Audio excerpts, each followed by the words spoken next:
시청자 여러분 안녕하십니까? VOA 뉴스투데이 시작합니다. 미국 트럼프 행정부가 최근 북한 비핵화 협상 재개를 거듭 촉구하면서도 북한 등을 대상으로 하는 해상 제재주의보를 발령하는 등 제재 이행 압박 기조를 보이고 있습니다. 압박과 대화 병행 기조 속에 비핵화 협상 진전은 북한의 결정에 달린 일이라는 미국의 입장을 재확인하는 메시지로 분석됐습니다. 첫 소식 이조은 기자가 보도합니다. 미국 트럼프 행정부는 신종 코로나 바이러스 사태에 집중하면서도 북한 문제에 대한 입장을 거듭 밝혀왔습니다. 북한 비핵화를 위한 협상에 북한이 다시 나와야 한다면서 대화 의지를 거듭 강조했습니다. Our mission remains the same. It's to deliver on the agreement that Chairman Kim made with President Trump back in Singapore. And that's the fully denuclearized, verified denuclearization of North Korea. 마크 네퍼 국무부 한국 일본 담당 부차관보도 미국은 북한과의 외교에 열려 있고 협상 재개를 희망한다며 북한의 호응을 촉구했습니다. We remain committed to fulfilling the promise of the 2018 Singapore statement, and we look forward to being able to sit down once again with the North. 트럼프 행정부는 이와 동시에 기존 제재를 강화하면서 대북 압박을 유지하고 있습니다. 국무부와 재무부, 국토안보부 등 3개 부처는 14일 합동으로 북한 등의 불법 해상 활동과 관련한 해상 제재주의보를 발령했고 하루 전인 지난 13일에는 재무부가 대북 제재 대상과의 거래 금지 규정을 명문화해 민간 부문에 환기시키는 조치를 취했습니다. 지난달엔 국무부와 재무부 등 연방 4개 부처들이 합동으로 북한의 사이버 위협에 대한 주의보를 발령하고 대북 제재 위반 시 제3자 금융 제재를 부과하는 원비어법의 시행을 알리는 제재 개정안도 발표했습니다. 데이빗 맥스웰 민주주의재단 선임연구원은 이 같은 미국의 기조에 대해 핵 협상 진전과 책임 소재를 분명히 하기 위한 조치로 분석했습니다. 국제사회 압박 속에 북한의 협상 재개를 지속적으로 요구하면서 이를 거부하는 책임은 김정은에게 있다는 걸 알릴 수 있다는 겁니다. 전문가들은 특히 미국과 한국 등 국제사회는 북한의 제재 위반 행동을 용인할 수 없기 때문에 북한이 올바른 전략적 결정을 내릴 때까지 제재는 지속적으로 시행된다는 메시지를 보낸 것이라고 분석했습니다.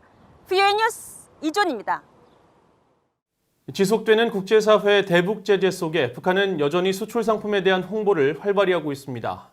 북한이 해외 수출을 위해 개설한 조선의 무역에는 720개 상품이 올라와 있는데 대부분 제재 대상 품목인 것으로 확인됐습니다. 함지하 기자가 취재했습니다. 북한 당국이 운영하는 조선의 무역 웹사이트의 수출 상품 페이지입니다. 첫 페이지에 LED로 만든 각종 조명 제품들이 레드라는 이름으로 소개돼 있습니다. 삼천리 조명기술 무역회사가 만든 이 제품들은 소비 전력 등 구체적인 정보를 다른 나라들처럼 카탈로그 형태로 만들어 소개했습니다. 이들 제품들은 지난 며칠 사이에 새로 게시된 것으로 추정됩니다. 지난해까지 조선의 무역 수출 상품은 약 200개였지만 현재는 94개 회사가 만든 약 720개 제품이 올라와 있습니다. 조명 같은 전기 전자제품을 비롯해 의류와 식품, 건강 보조 제품, 화장품 등 종류도 다양합니다. 문제는 조선의 오늘에 올라온 이들 물건들의 상당수가 북한의 핵과 미사일 개발에 따른 국제사회 제재에 저촉된다는 점입니다. 조명 제품들은 유엔 안보리의 대북 제재 결의 23975가 금지한 국제통일 상품 분류체계 HS 코드 85에 해당하는 전자제품입니다. 의류와 식품 등도 북한산 섬유와 모든 식료품을 다른 나라에 공급하거나 판매할 수 없도록 한 대북 결의 23715와 2375호에 위배되는 품목입니다. 북한 경제 전문가인 윌리엄 브라운 미 조지타운대 교수는 상당수 품목들이 제재 대상이라고 확인하면서도 실제 운영은 이뤄지지 않는 일종의 보여주기식 홍보로 추정했습니다. 제재 대상 품목들인 만큼 해외 판매 가능성이 거의 없지만 각 회사나 담당자들은 평양 지도부에게 아무것도 하지 않는다는 인상을 주지 않아야 한다는 겁니다. This was like in the 1980s, and they would have all these fancy things they wanted to export. You know, I'm sure they sold a little bit, but nothing compared to what they were advertising. 북한이 조선의 무역을 통한 제품 수출 의지가 있는지도 더 면밀히 봐야 할 부분입니다. VOA는 홍보 사이트에 올라온 몇몇 제품 회사들에게 제품 구입에 관심 있다는 내용의 이메일을 보냈습니다. 그러나 상당수 이메일은 아예 전송이 불가능하다는 메시지가 돌아왔고 일부는 이메일이 전송됐지만 일주일 넘게 아무런 답변을 받지 못했습니다. VOA 뉴스 함지아입니다. 유럽연합 EU가 지난해 5월 북한의 워너크라이 해킹 사건 이후 발효시킨 사이버 범죄 제재법을 내년 5월 18일까지 1년 연장하고 EU 회원국뿐 아니라 동맹국, 국제기구를 위협할 경우에도 제한적 제재 조치를 취할 수 있도록 하는 내용을 발표했습니다. EU 이사회는 14일 보도자료를 통해 이같이 밝히고 사이버 위협 대응을 위한 제한적 제재 조치에는 사이버 범죄에 연루된 개인과 기관, 정부 등에 대한 영내 자산 동결과 여행 금지 등이 포함된다고 밝혔습니다. 그러면서 이번 제재 조치 연장 결정은 코로나 바이러스 확산에 따른 악의적 사이버 활동을 예방, 억제하기 위한 유럽연합의 광범위한 대응의 일환이라고 밝혔습니다.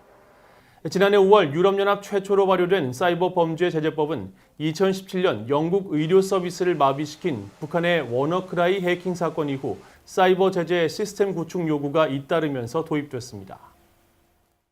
신종 코로나 바이러스 확산에 따라 당초 3월에 열릴 예정이었던 미한 연합 군사 훈련이 연기된 가운데 현재 시점에서 훈련 재개는 아직 이르다고 미국 국방부가 밝혔습니다. 조나선 호프먼 미국 국방부 대변인은 15일 언론 브리핑에서 신종 코로나 바이러스 사태에 직면해 모든 훈련을 완전히 복원하지 못하고 있다면서 이같이 밝혔습니다. 호프먼 대변인은 또 훈련 재개를 위해서는 사전에 해야 할 일이 많다면서 주한미군이 기동훈련과 모의훈련 등을 지속적으로 진행해왔으며 한국군과도 계속 협력하고 있다고 설명했습니다. 이어 북한 내 코로나 바이러스 확산 문제와 관련해 확진자가 한 명도 없다는 북한 측 주장에 의문을 제기하면서 코로나 바이러스가 없는 곳이 있다면 매우 이례적인 일이라고 해도 과언이 아닐 것이라고 말했습니다. UN 인권기구가 세계 가족의 날을 맞아 한국과 북한 양측에 이산가족 상봉과 연락이 이루어질 수 있도록 노력하라고 촉구했습니다. UN 인권 최고대표 사무소 서울사무소는 15일 자체 사회연결망 서비스 트위터를 통해 현재 생존해 있는 이산가족 가운데 65%가 80대 이상의 고령이라며 이산가족 만남과 편지 교환, 전화와 화상 연락 등을 통해 헤어진 가족들이 서로 연락할 수 있도록 노력할 것을 한국과 북한 모두에게 강력히 촉구했습니다. 재미 이산가족 상봉 추진위원회의 이차희 사무총장도 이날 VOA에 2000년 10만 명으로 추산됐던 재미 이산가족들의 90% 이상이 사망했다며 상봉을 위한 노력이 시급하다고 강조했습니다. 이상으로 VOA 뉴스투데이를 마칩니다. 시청해주신 여러분 고맙습니다.